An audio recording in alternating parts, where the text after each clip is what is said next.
الحمد للہ رب العالمین والصلاة والسلام علی سید الانبیاء وخاتم النبیین وامام الانبیاء والمرسلین نبینا محمد وعلی آلہ واصحابہ ومن دعا بدعوتہ واقتفى اثرہ الی یوم الدین.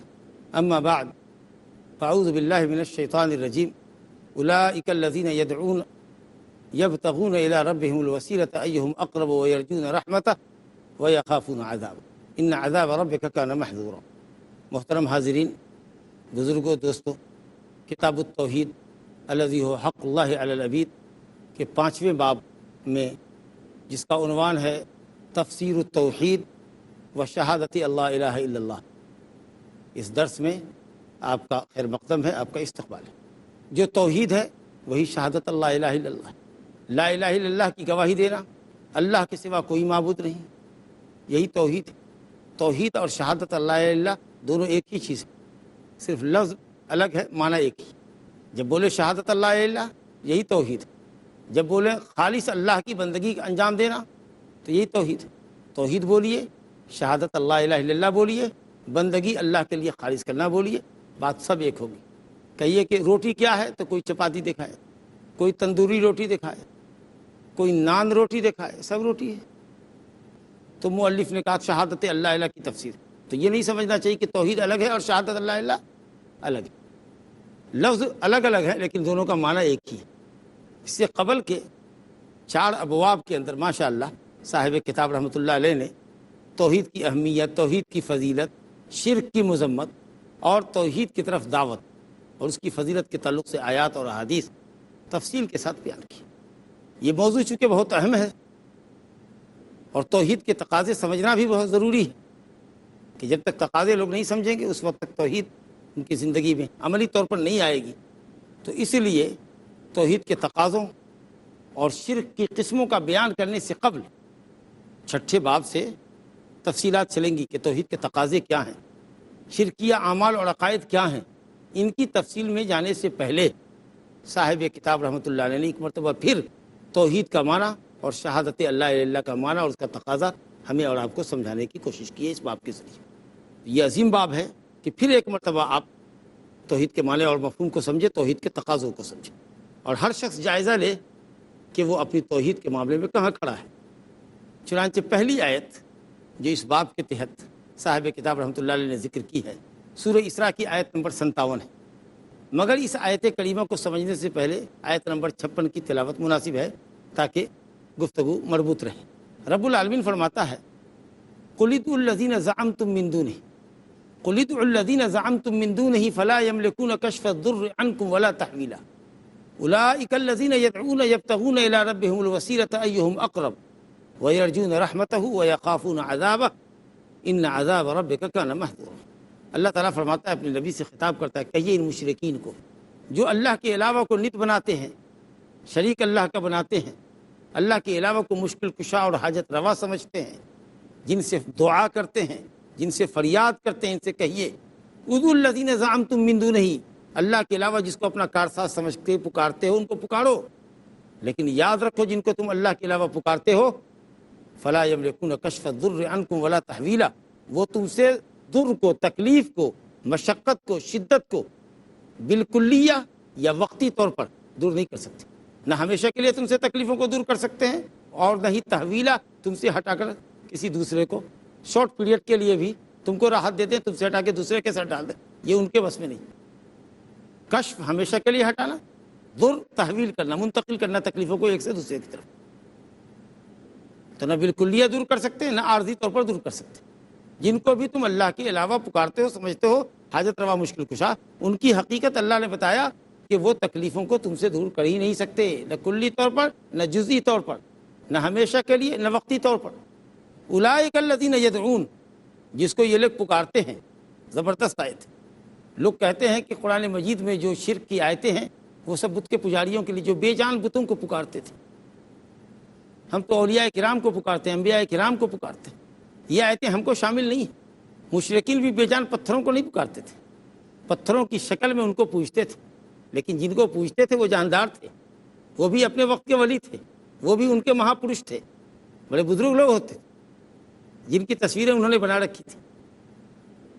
رب العالمین فرما رہا ہے مشرکین کے متعلق کہ جن کو یہ پکارتے ہیں، اولئک الذین یدعون یبتغون الی ربہم الوسیلہ، ان کا خود ہی کا یہ حال ہے کہ وہ رب تعالیٰ سے قربت اور نزدیکی کے خواہاں ہیں۔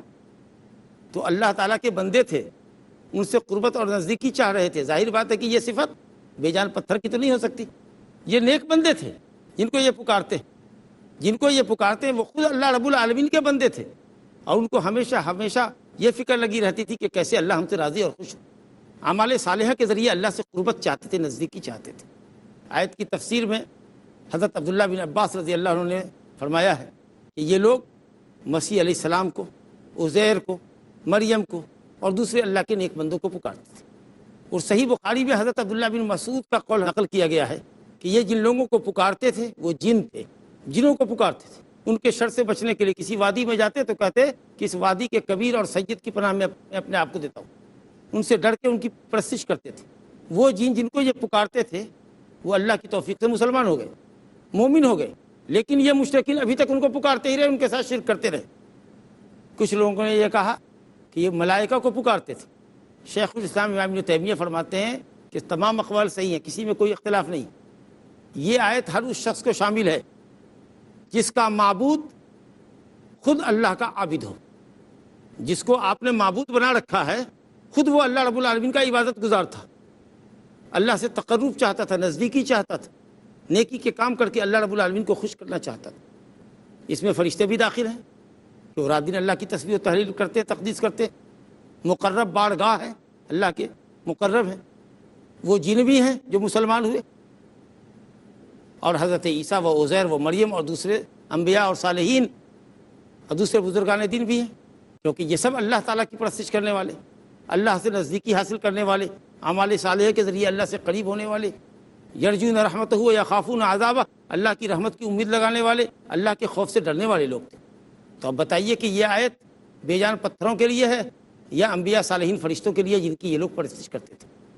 تو الحمدللہ یہ آیت ہر اس شخص کو شامل ہے جو اللہ کے علاوہ کسی ایسے کی پرستش کرتا ہے جو خود اللہ رب العالمین کا عبادت گزار تھا، اللہ کی پرستش کرنے والا تھا، اللہ سے تقرب چاہتا تھا، اس کی رحمت کا امیدوار تھا، اس کے عذاب سے ڈرتا تھا۔ اور ان کی یہ حالت ہے کہ یہ تم سے تکلیفوں کو دور نہیں کر سکتے کہ ان کو پکارو، ان اموات صالحین کا وسیلہ پکڑو کہ آپ اللہ سے کہہ کے ہماری تکلیفوں کو دور کر دیجئے، تو بھی نہیں کر سکتے، یہ شرک ہوگا۔ کیونکہ یہ مشرکین بھی یہی کرتے تھے، ما نعبدہم الا لیقربونا الی اللہ زلفی، ہم اس لیے عبادت کرتے ہیں، کچھ چڑھاوے چڑھا دیتے ہیں کہ یہ اللہ سے سفارش کرتے ہیں، ہم ان سے نہیں مانگتے۔ اس کے باوجود بھی مشرک ہوئے، تو چاہیے جائے کہ آدمی ان سے ڈائریکٹ پکارے، ان کو ڈائریکٹ پکارے اور ان سے کہے کہ آپ ہماری پریشانی کو دور کر دیجیے۔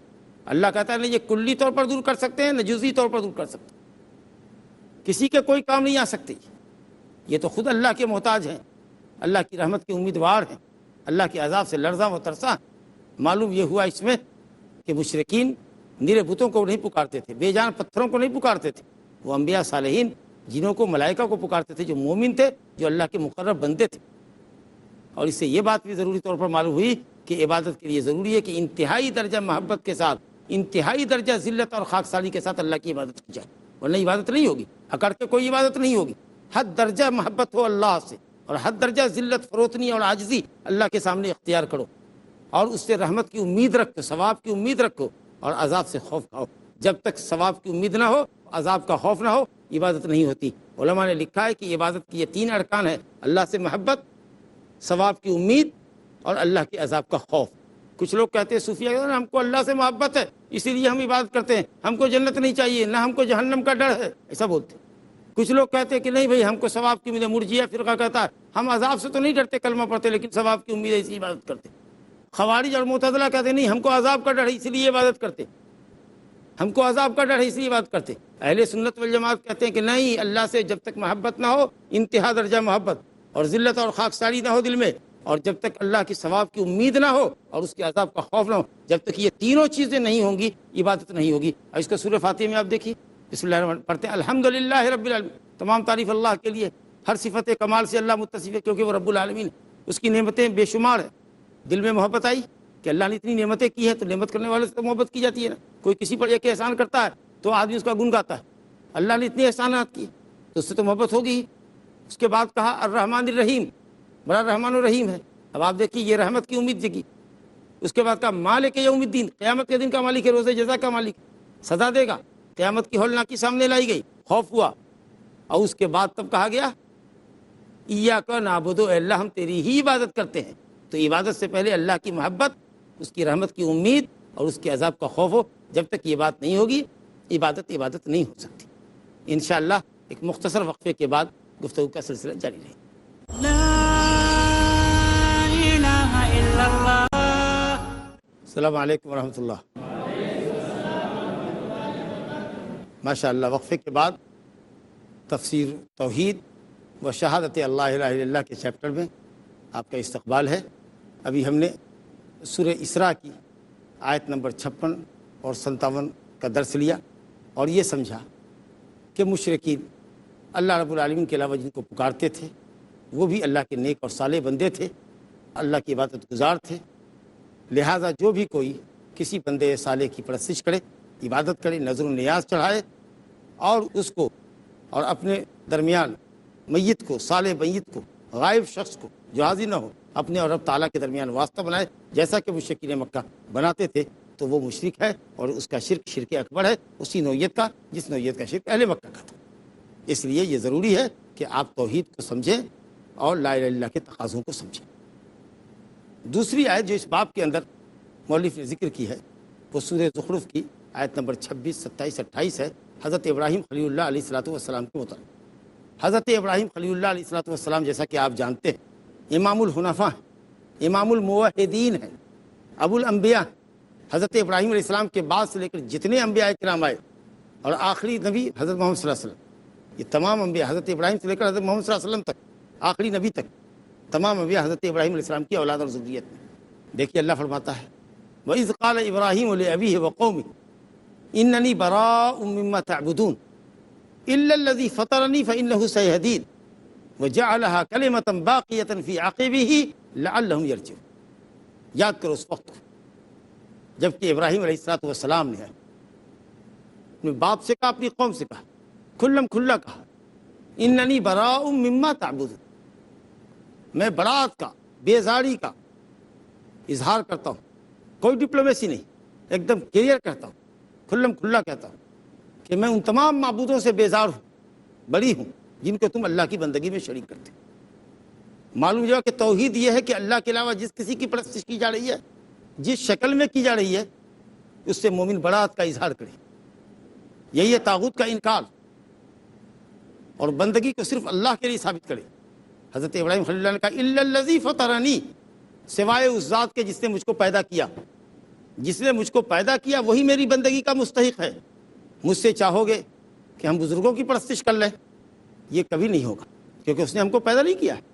معلوم ہوا کہ توحید یہ ہے، شہادت اللہ الہ الا اللہ یہ ہے کہ اللہ کے علاوہ کا انکار کیا جائے. لا الہ، اللہ کے علاوہ جس کسی کی پرستش ہو رہی ہے، جس کو قرآن نے طاغوت کہا، اس کا انکار کرو اور صرف اللہ واحد پر ایمان رکھو. فمن یکفر بالطاغوت ویؤمن باللہ، طاغوت کا انکار کرے اور اللہ پر ایمان رکھے، فقد استمسک بالعروۃ الوثقی لا انفصام لها، تب جا کر کے اس نے مضبوط کڑے کو، توحید کو تھام لیا.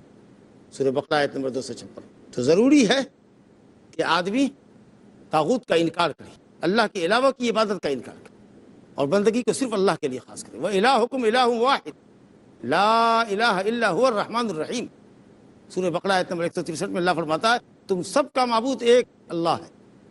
وَإِلَٰهُكُمْ إِلَٰهٌ وَاحِدٌ، ایک معبود ہی تم سب کا معبود. لائق پرستش صرف ایک ذات ہے، وہی اللہ ہے جو نہایت رحم کرنے والا اور مہربان ہے.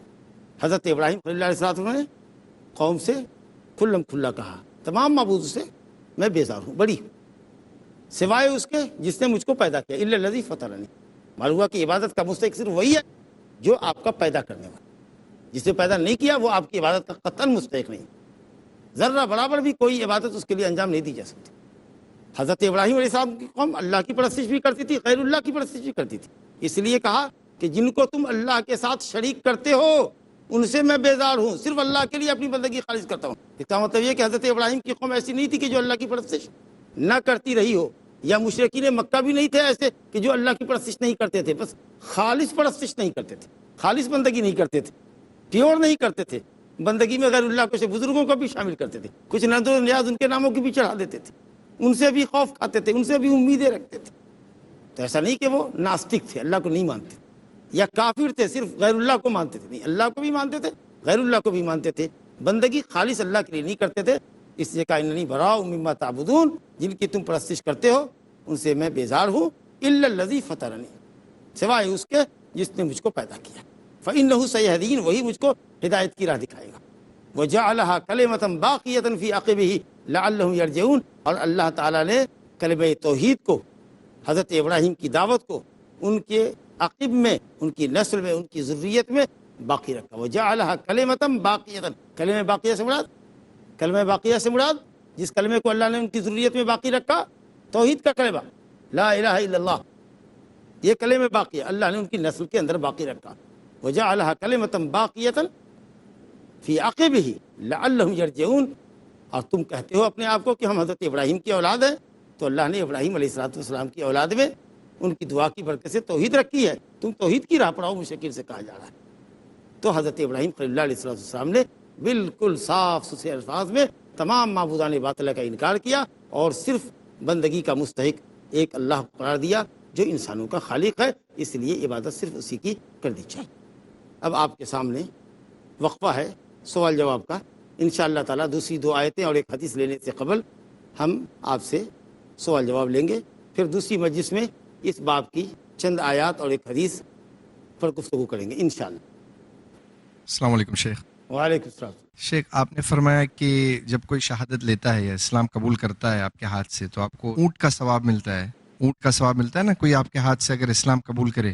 اونٹ کا ثواب نہیں ملتا، ہم نے کہا خیر لک من حمر النعم، سرخ اونٹوں سے بھی بہتر ہے، جو عرب کا بڑا قیمتی مال تھا، یعنی دنیا کی کسی بھی دولت سے بہتر ہے۔ یہ ایک بات صرف مثال کے طور پر سمجھائی گئی ہے، ورنہ آخرت کا ایک ذرہ دنیا اور دنیا کی ہر چیز سے بہتر ہے۔ علامہ نووی اس حدیث کی شرح میں لکھتے ہیں کہ یہ بات صرف آپ کے ذہن سے قریب کرنے کے لیے بتائی گئی، کیونکہ آدمی مادہ پرست ہوتا ہے، دولت سے مثال دو، ہیرے جواہرات سے مثال دو تو اس کو بات سمجھ میں آتی ہے۔ اگر آپ کو یہ کہیے کہ 1 کلو سونے سے زیادہ 1 کلو ہیرے جواہرات سے بہتر ہے کہ ایک آدمی آپ کے ہاتھ پر مسلمان ہو جائے، تو آدمی کتنی دلچسپی رکھے گا اس کے اندر؟ تو یہ بات سمجھانے کی ہے، ورنہ آخرت کا ایک ذرہ تو دنیا اور دنیا کی ہر نعمت سے بہتر ہے۔ وہ ایک بات سمجھانے کے لیے کہی گئی، یہ نہیں کہا گیا کہ 1 اونٹ کا ثواب ملے گا، ایسا نہیں بولا گیا۔ جزاک اللہ خیر۔ السلام علیکم شیخ۔ وعلیکم السلام ورحمۃ اللہ۔ ہمارے یہاں اسلامی حکومت نہیں ہے، ایک شخص ایسا ہے تو مسلمان، جی، روزے بھی نہیں رکھتا، نماز بھی نہیں پڑھتا ہے، اسے کہا جاتا ہے کہ نماز پڑھو، نہیں پڑھتا۔ یہاں تو پھر ہم قتال تو نہیں کر سکتے، تو کس طرح سے ان کو سمجھایا جائے توحید کے لیے؟ کیونکہ آپ صلی اللہ علیہ وسلم جب کسی غیر کی میت ان کے سامنے سے گزر جاتی تھی تو ان کو کافی رنج ہوتا تھا، جبکہ ہمارے مسلمان بھائی ہی ہیں جو روزہ رکھتے بھی نہیں ہیں، نماز بھی نہیں پڑھتے ہیں، بلکہ غلط دھندے کرتے ہیں۔ ایسے شخص کو کیسے سمجھایا جائے؟ الحمدللہ چونکہ اسلامی حکومت نہیں ہے، اس لیے ہم صرف واضح نصیحت کر سکتے ہیں، ان کو سمجھا سکتے ہیں پیار سے، محبت سے۔ اگر اس کے بعد بھی بات ہوتی ہے تو اس کے ساتھ تھوڑی سختی بھی کی جا سکتی ہے، اگر آپ سختی کرنے کے اہل ہوں، آپ کا ماتحت ہو، آپ کا رشتہ دار ہو، آپ کا عزیز و قریب ہو، تو آپ اس پر سختی بھی کر سکتے ہیں، آرڈر بھی استعمال کر سکتے ہیں، قوت کا استعمال، لیکن غیر شخص ہے، اس پر آپ طاقت کا استعمال نہیں کر سکتے۔ اگر کریں گے تو وہ آپ کے خلاف مقدمہ ٹھوکے گا، تو آپ اس پر سختی کا استعمال نہ کیجیے، نصیحت کرتے جائیے، کرتے جائیے، کرتے جائیے، یہاں تک کہ اللہ اس کو ہدایت دے۔ اگر اس کے بعد بھی وہ نہیں سمجھتا ہے تو آپ اس سے ترک تعلق کیجیے، دعا سلام اس سے بند کیجیے، کھانا پینا بند کیجیے، اس سے لین دین بند کیجیے، اس کا ایک طرح سے سوشل بائیکاٹ کر سکتے ہو تو آپ کیجیے تاکہ اس کا سبق ملے، اتنا کر سکتے ہیں۔ اس کے ساتھ اٹھنا بیٹھنا بند کیجیے۔ اگر یہ بھی نہیں کرتے ہیں آپ، بددین کے ساتھ، بے نمازی کے ساتھ، شرابی کے ساتھ، روزہ خور کے ساتھ جو روزے میں کھاتا پیتا ہے اس کے ساتھ آپ دوستی بیٹھاتے ہیں، تو اس کا مطلب یہ ہے کہ آپ کے دل میں ایمانی غیرت نہیں ہے۔ تو آپ یہی کچھ اس کے ساتھ مقاطعہ تو کر سکتے ہیں، لیکن اس کے ساتھ قتال اور جنگ نہیں کر سکتے، الا یہ کہ اگر آپ کا کوئی ماتحت ہے تو اس پر سختی کر سکتے ہیں، لیکن اگر ماتحت نہیں ہے، سختی کرنے کے نتیجے میں معاملہ بگڑے گا تو آپ سختی نہ کریں، زبان سے نصیحت کریں۔ اگر اس سے بھی نہیں سمجھتا ہے، ہار گئے، تھک گئے ہیں، تو دل میں اس کو برا مانیے، یعنی اس کے ساتھ نشست و برخاست ختم کیجیے۔ السلام علیکم شیخ۔ وعلیکم السلام ورحمۃ اللہ وبرکاتہ۔ قرآن کے اندر ایک آیت ہے کہ ان لوگوں نے اپنے عالموں کو رب بنا لیا ہے۔ جی انشاءاللہ اس آیت کے اوپر درس ہماری ایک مستقل مجلس میں آئے گا اس آیت کے اوپر، تو اس لیے اس سوال کو اس وقت تک کے لیے آپ رکھیے۔ اگر آپ ہمارے ساتھ کنٹینیو ہے تو الحمدللہ وہ آیت ابھی درس میں آنے والی ہے۔ کوئی اور سوال آپ کے پاس ہو تو بیان کیجیے۔ جس شخص نے ظاہراً لا الہ الا اللہ کہا لیکن اس کے عمل ایسے ہیں جو مشرکانہ ہیں اور منافقانہ ہیں، کیا ایسے شخص کا مسلمانوں پر خون حلال ہے؟ شرعی ضابطے کے مطابق اگر آپ نے شرک کی حقیقت واضح کر دی ہے، دلائل کی روشنی میں شرک کا ہونا اس کو واضح کر دیا قرآن حدیث کے دلائل میں، اور اس نے نہیں سمجھا، تب اسلامی حکومت میں وہ مباح الدم ہے۔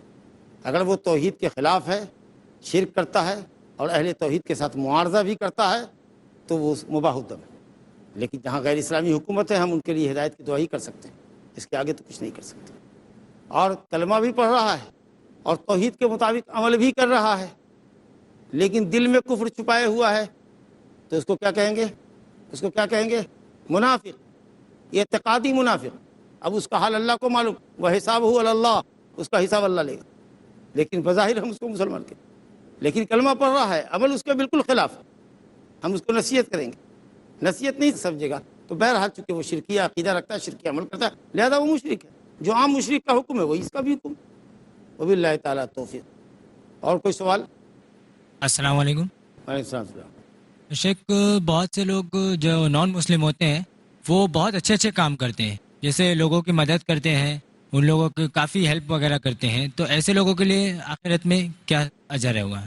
حباء منصورہ، ان کے سارے نیک اعمال جو وہ کرتے ہیں چونکہ توحید پر مبنی نہیں ہے، ایک اللہ پر ایمان نہیں رکھتے، اس لیے تنکوں سے زیادہ حیثیت نہیں، تنکوں کی مانند اڑا دیے جائیں گے، کوئی ویلو نہیں۔ شاید ہو سکتا ہے دنیا میں اللہ تعالیٰ ان کے مال میں برکت دیتے، کوئی انسانیت کا کام کرتے ہیں، پبلک ورک کرتے ہیں، تو ان کو دنیا میں کچھ فائدہ ہو جائے تو اللہ تعالیٰ کی رحمت سے یہ بعید نہیں ہے، کیونکہ اللہ تعالیٰ رحمان ہے، اس کی رحمت مومنوں پر بھی ہے، دنیا میں کافروں پر بھی ہے، لیکن آخرت میں ان کا کوئی حصہ نہیں ہے، جو کافر ہیں وہ دائمی جہنم میں۔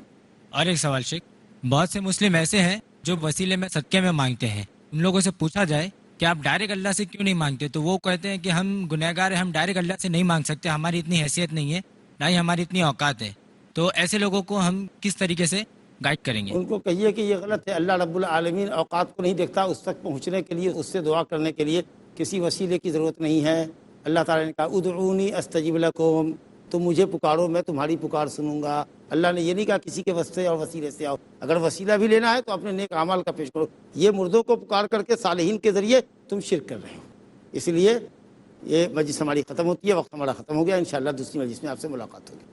اللہ اللہ یا ربی یا اللہ، اللہ یا ربی یا اللہ، لا الہ الا اللہ، لا الہ الا اللہ، لا الہ الا اللہ، محمد